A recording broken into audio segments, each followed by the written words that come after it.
The Yu-Gi-Oh! Trading card game is one of the most strategic, intensely gratifying card games out there, rewarding players with innovative deck building, shrewd technical play, and boundless game knowledge.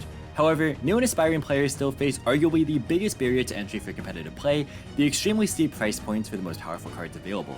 But what if we try to remove that barrier? In this series, we're going to be maximizing the value of every penny at our disposal to see how well we can perform on a constrained budget. Each season, we'll be investing a baseline of $50 USD into an affordable deck core comprised of the most cost-effective singles on TCG player. For just an additional $10 per week, we'll continue to expand on that core, transforming our build into the most competitive deck possible. Welcome to Rise of the Budget Duelist.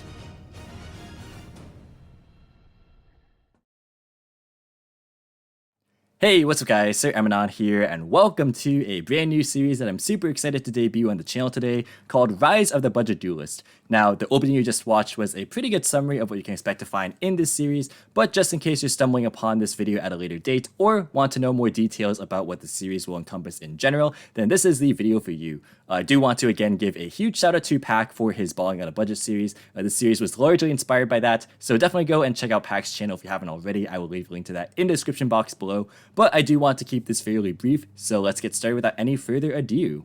So there's a couple of goals that I have in mind for this series that hopefully we can accomplish and achieve together. The first is to encourage and to inspire budget players out there that playing competitively is actually really possible and realistic. So even though the game is super expensive and it's not really possible or feasible for everybody to drop hundreds or thousands of dollars on this game on a monthly basis, what I hope that players can take out of this series is that over the course of a very long term, you can definitely get a lot of mileage out of the limited pool of resources that you might have access to. The second is to kind of revamp the older series that I had on the channel called Cheap Competitive Contenders into one that's a bit more timeless. So if you're a longtime viewer of the channel, you'll know that the older series that I had was predicated around the idea of spending $100 on a budget deck list and then trying to face off against the metagame of whatever time the episode was recorded in. The problem is that, of course, metagames change, decks change. So I do want to have this be a more broad and general overview of what it might be like to play on a budget competitively. And then finally, the third thing is to kind of just have fun and to enjoy the challenge. I still am to some degree a budget player myself. I'm not really as constrained as I was in the past, but I'm definitely not one that owns every single competitive staple out there. So this is a cool way for me to kind of document the changes and to see how far I can progress. So I do want to make a bit of a caveat here that there definitely can be changes to the series. Not everything is set in stone just yet. So if I do end up making changes, they will be recorded in the pinned comments. So be sure to check that out.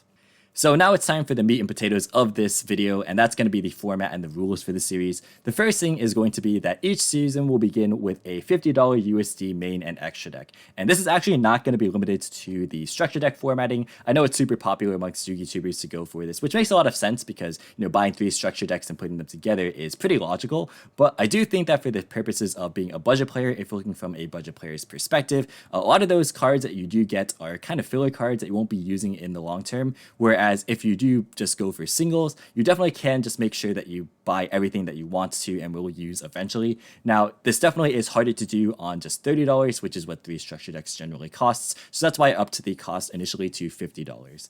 And additionally, seasons will, for the time being, last 3 formats. I do want this to be a bit of a long-running series just because I want to showcase how a deck can undergo changes based on both budget as well as format changes, which is why I think that this is a reasonable amount of time.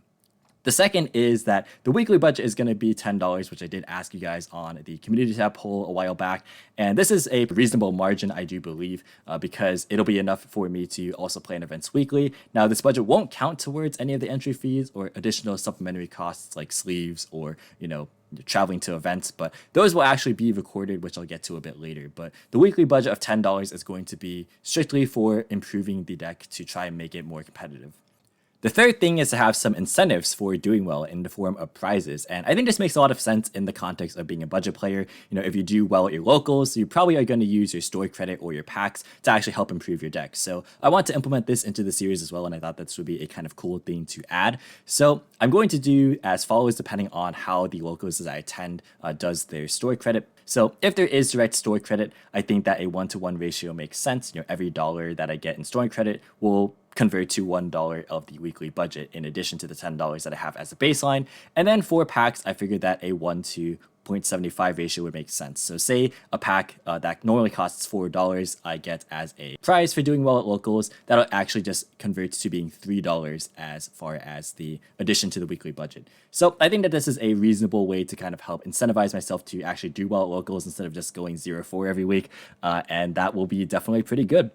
Next is that all the costs will actually be tabulated into a spreadsheet that you can find in the description box of every single video in the series. So this will include not only the costs that I'll spend on the cards, but also the entry fees and the miscellaneous costs that I mentioned earlier. This will also take into account the fact that the cards that you buy early on, you might not use later, but those will still be kind of accounted for, so you can kind of see that change over time.